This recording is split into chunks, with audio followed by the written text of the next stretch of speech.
Assalamualaikum warahmatullahi wabarakatuh. Di desa Burin yang terletak di pinggiran kota Nablus di wilayah tepi barat Palestina, Basir Zaban bersama keluarganya sedang memanen buah zaitun dari kebun buahnya. Namun tiba-tiba puluhan pemukim Yahudi bertopeng menyerang mereka dengan batu. Desa Burni yang berjarak 7 km atau 4,3 mil dari Nablus dikelilingi oleh pemukiman Yitzhar.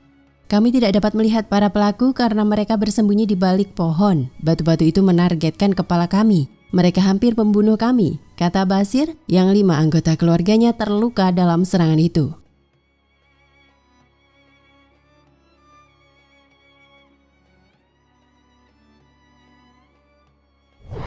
Seorang pemukim Yahudi itu difokuskan pada desa-desa Palestina yang diklasifikasikan sebagai area C, divisi administratif tepi barat, tempat Israel mempertahankan kendali eksklusif, termasuk penegakan hukum dan pembangunan. Terdiri dari hampir 60% wilayah tepi barat di bawah perjanjian Oslo. Area C secara bertahap seharusnya dialihkan ke yurisdiksi Palestina.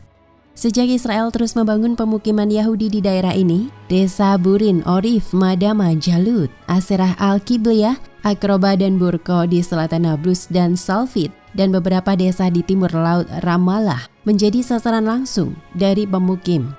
Mereka memaksa warga Palestina mengosongkan tanah subur mereka untuk pemukiman Yahudi.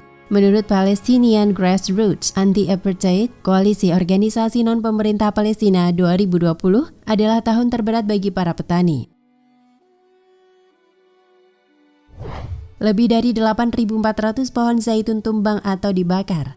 Serangan para pemukim dikoordinasikan terhadap petani dan relawan kami. Mereka melancarkan serangan mematikan sampai-sampai seorang lelaki tua mematahkan tengkoraknya, kata Jamal Jomah, kepala koalisi LSM. Pada tahun 1990, otoritas Israel memaksa Shauki Abu Mujahid menutup tambang batu di desanya dengan Madama untuk pembangunan jalan menuju pemukiman. Setelah sumber penghidupannya ditutup, Shauki bersama saudara-saudaranya mulai bekerja di ladang zaitun. Tapi helikopter pendudukan membakar pohon zaitun kami di samping ladang lain di utara dan selatan desa. Berkali-kali para pemukim membakar pohon kami, tutur Shauki pada Anadolu Agency.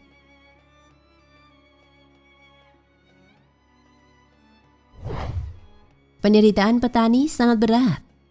Penderitaan para petani berlipat ganda karena pemukim Yahudi memotong pasokan air ke desa Madama dan kebun anggrek. Ketika para pemukim ekstremis menyerang kami, tentara mendukung mereka dengan menembaki dan menangkap petani Palestina, kata dia. Rumah Shauki telah diserang oleh para pemukim Yitzhar selama bertahun-tahun secara terus-menerus sepanjang malam hari. Mereka melakukan ini untuk mengambil alih tempat kami dan memaksa kami meninggalkan daerah itu, kata petani Palestina yang berkali-kali melarikan diri setelah diserang pemukim dan tentara Israel. Akibatnya, petani Palestina tidak lagi berani mengunjungi kebun anggreknya sendirian. Mereka pergi ke ladang secara berkelompok dengan senjata perisai untuk melindungi diri dari batu. Para pemukim juga mencuri buah. Mereka menebang pohon dan mencuri peralatan tani untuk menyasar sumber penghidupan kami, tambah Shauki.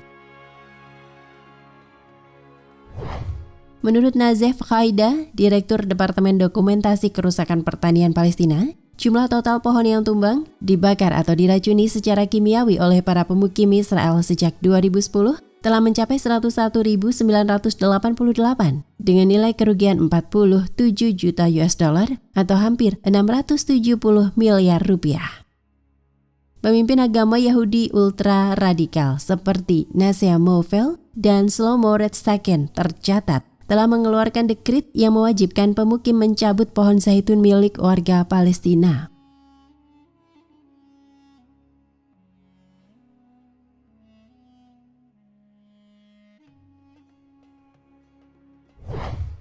Proyek 1 juta pohon gharqad.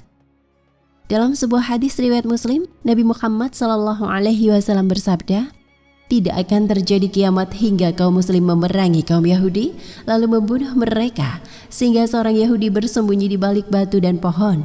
Lalu batu dan pohon berkata, 'Hai muslim, hai hamba Allah, ini Yahudi di belakangku, kemarilah, bunuhlah dia, kecuali pohon gharqad, maka itu adalah dari pohon-pohonnya orang Yahudi.'" Hadis riwayat Muslim 7-188, Bukhari 4-51, Lu'lu' wa al-Marjan 3-308.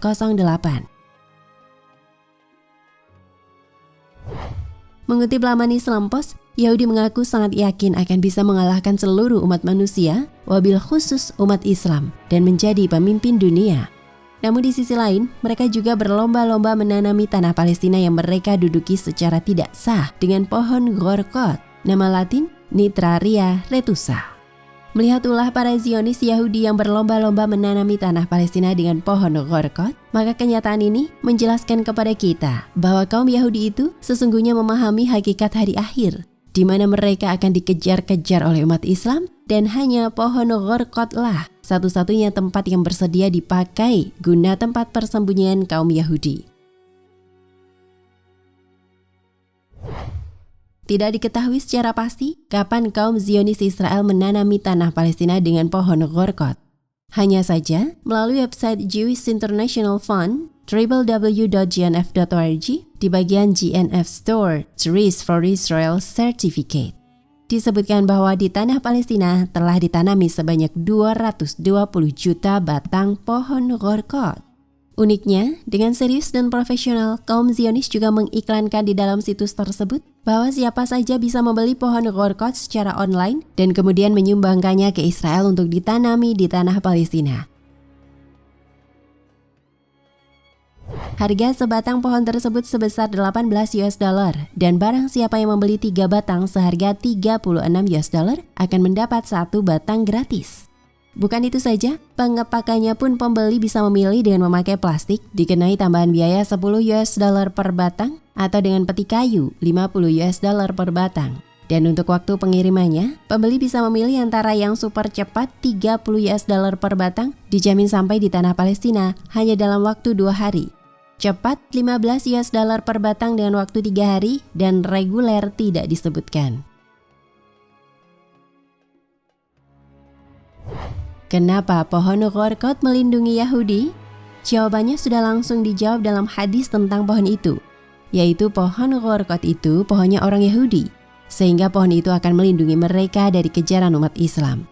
Untuk menjelaskan hal tersebut, berikut pembahasan hadis tersebut.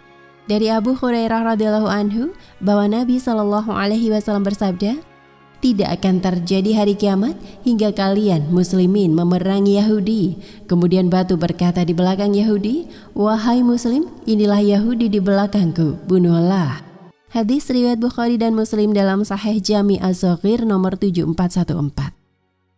Tidak akan terjadi hari kiamat hingga muslimin memerangi Yahudi. Orang-orang Islam membunuh Yahudi sampai Yahudi bersembunyi di balik batu dan pohon.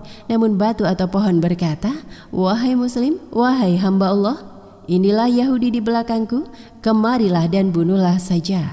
Kecuali pohon Gorkot yang tidak demikian, karena termasuk pohon Yahudi. Hadis riwayat Muslim dalam Sahih Jami' Az-Zaghir nomor 7427.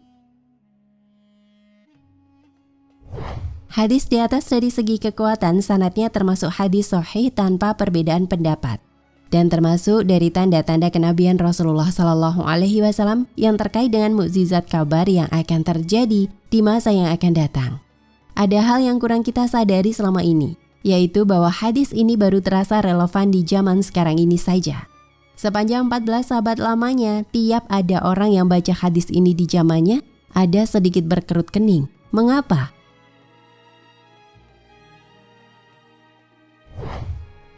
Nah, pemirsa Ensiklopedia Al-Fatih, sampai di sini perjumpaan kita kali ini. Semoga menginspirasi.